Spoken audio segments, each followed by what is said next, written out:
योगी सरकार में मंत्री रहे दारा सिंह चौहान समाजवादी पार्टी में शामिल हो गए हैं। दारा सिंह ने भी योगी सरकार पर वही आरोप लगाया जो कि स्वामी प्रसाद मौर्य ने लगाए थे। यूपी में दल बदल के जो लगातार रुझान क्या कहते हैं, साइलेंट चुनाव में किसका प्रभाव ज्यादा दिख रहा है, देखिए इस रिपोर्ट में। दारा सिंह चौहान अपने सैकड़ों समर्थकों के साथ समाजवादी पार्टी के सदस्य बने और उन्होंने मंच से बीजेपी के चुनाव हार जाने की भविष्यवाणी भी की। कहा कि बीजेपी सरकार में पिछड़ों और कमजोर वर्ग के साथ अन्याय हो रहा है। दारा सिंह चौहान जी इस वक्त हमारे साथ मौजूद हैं। समाजवादी पार्टी दफ्तर में बैठे थे अखिलेश यादव के साथ, बसपा समाजवादी पार्टी का दामन थाम लिया है। दारा सिंह चौहान जी, पिछड़ों को राजनीति करने के लिए पिछले नेताओं को हर तरफ ही अब घसीटने की कोशिश की जा रही है। घसीटने का सवाल नहीं, घसीटने वाला ये समाज है, लेकिन ये कि जिसके साथ ये पिछड़ा समाज रहता है पूरे शिद्दत के साथ ईमानदारी से रहता है। आपने देखा हुआ था 2017 के चुनाव में ये पिछड़े समाज के लोग का बड़ा हिस्सा जो है भारतीय जनता पार्टी के साथ इस भरोसे के साथ था कि आने वाले दिन में हमें न्याय मिलेगा, इंसाफ मिलेगा। लेकिन 5 साल तक एक एक दिन करके इंतजार करता रहा, क्योंकि बार बार लोग सवाल करते हैं कि 5 साल आपने वो किया। अगर 3 साल पहले 2 साल पहले हमने निर्णय लिया होता तो आप ही की मीडिया से खबर आती कि अरे भाई 5 साल की सरकार होती, आप पहले क्यों निर्णय ले लिए, 5 साल का इंतजार करना चाहिए। इसलिए 5 साल तक हमने इंतजार किया। जिस तरीके से पिछड़े समाज के हित की अनदेखी हुई है, आपने देखा कि टीचर की भर्ती में किस तरीके से जो सड़कों पर जो लाठी खा रहे थे, क्या हुआ, ये तो सारे सर्वविदित है, सब लोग जानते हैं। इस तो गवर्नमेंट ने भी माना कि पिछड़े के आरक्षण के साथ खिलवाड़ हुआ है। इसलिए सारे लोग आज नौजवान हैं, सड़कों पे जो रोजगार के लिए घूम रहे हैं, किसी जाति का है, उसमें अगड़ा है, पिछड़ा, कलिया, सर समाज के लोग हैं, सारे लोग दुखी हैं। सपा में गारंटी मिली है कि पिछड़ों की पूछ होगी? सपा में गारंटी मिली है कि पिछड़ों की पूछ होगी? नहीं, पिछड़ों की पूछ होगी। जिस तरीके से अखिलेश का विजन, मैं तो बधाई मैंने मंच पे भी दिया, आज भी कहता हूँ कि जिस तरीके से पार्लियामेंट के अंदर माननीय अखिलेश यादव ने कहा कि जिस तरीके से पेड़ पौधों जानवरों की गिनती हो रही है, तो पिछड़ों की गिनती क्यों नहीं हो सकती। अखिलेश यादव और उनकी समाजवादी पार्टी ये नैरेटिव गढ़ने की कोशिश कर रही है कि योगी सरकार पिछड़ा और दलित विरोधी है। यूपी चुनाव से पहले ये नैरेटिव अखिलेश यादव को सूट करता है, इसीलिए उन्होंने दारा सिंह चौहान और स्वामी प्रसाद मौर्य जैसे नेताओं को अपने साथ जोड़ा है। दारा सिंह चौहान लोनिया या नोनिया जाति से आते हैं। दारा सिंह चौहान योगी सरकार में वन मंत्री थे। उन्होंने स्वामी प्रसाद मौर्य के बाद योगी सरकार से इस्तीफा दिया था। दारा सिंह चौहान का पार्टी में स्वागत करने के लिए अखिलेश यादव मौजूद थे। हालांकि उन्होंने अपनी बात इस संक्षिप्त कार्यक्रम के बारे में सफाई देने से शुरू की। साथ ही साथ उनके बड़ी संख्या में लोग आए हैं,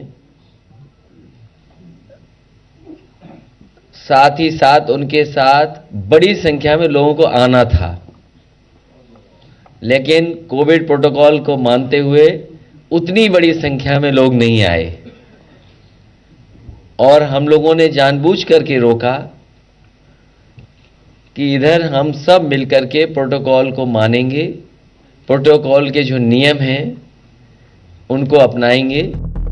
दारा सिंह चौहान का समाजवादी पार्टी में आना अखिलेश यादव का ओबीसी जातियों का रेनबो कोएलिशन बनाने की कोशिशों की ही एक कड़ी है। असल में समाजवादी पार्टी एक यादव डोमिनेटेड ओबीसी पार्टी रही है, लेकिन अगर हम यूपी के कुल ओबीसी जातियों पर नजर डालें तो यादव अगर 21% से ज्यादा है तो 7.5% के साथ दूसरे नंबर पर कुर्मी वोटर है। इसके साथ लोध जाति के करीब 5% मतदाता है, तो गणरिया और निषाद जातियों की आबादी 4% से अधिक है।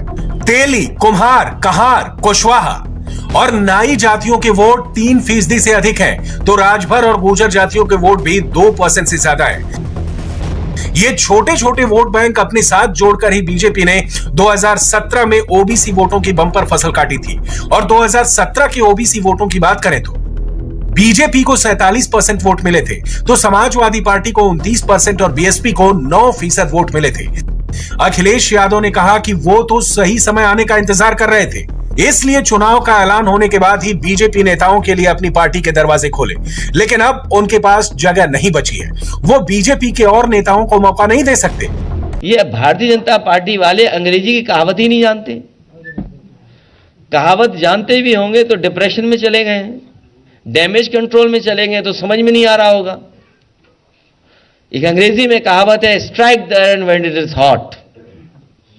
तो हमने तभी इनको लिया अपने साथ जब हमें लाना था।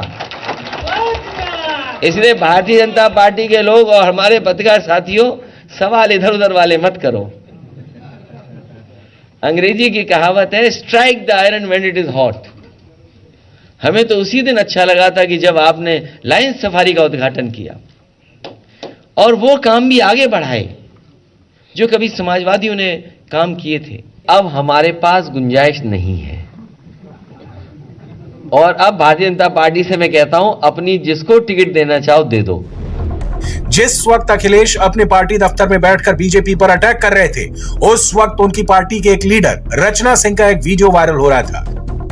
रचना सिंह कानपुर के बेल्हौर से ताल्लुक रखती हैं, समाजवादी पार्टी की राज्य कार्यकारिणी की मेंबर है। उन्होंने अपना ये प्रमोशनल वीडियो बनाया है। इस वीडियो में सियासी विरोधियों के बारे में आपत्तिजनक बातें कही जा रही थी। रचना सिंह के इस वीडियो पर बीजेपी ने फौरन ऐतराज जताया। कहा यह सौहार्द बिगाड़ने वाला वीडियो है, समाजवादी पार्टी पर फौरन एक्शन होना चाहिए। पार्टी के प्रवक्ता शहजाद पूनावाला ने चुनाव आयोग से इसकी शिकायत की। यूपी बीजेपी ने ट्वीट करके कहा कि समाजवादी पार्टी बदली नहीं, वैसी की वैसी है। खुद मुख्यमंत्री योगी आदित्यनाथ ने समाजवादी पार्टी के कैंडिडेट्स और नेताओं को लेकर डायरेक्ट अटैक किया। इंडिया टीवी हर वक्त हर जगह डाउनलोड करने के लिए सर्च करें India TV news Google play store या ऐप स्टोर पर।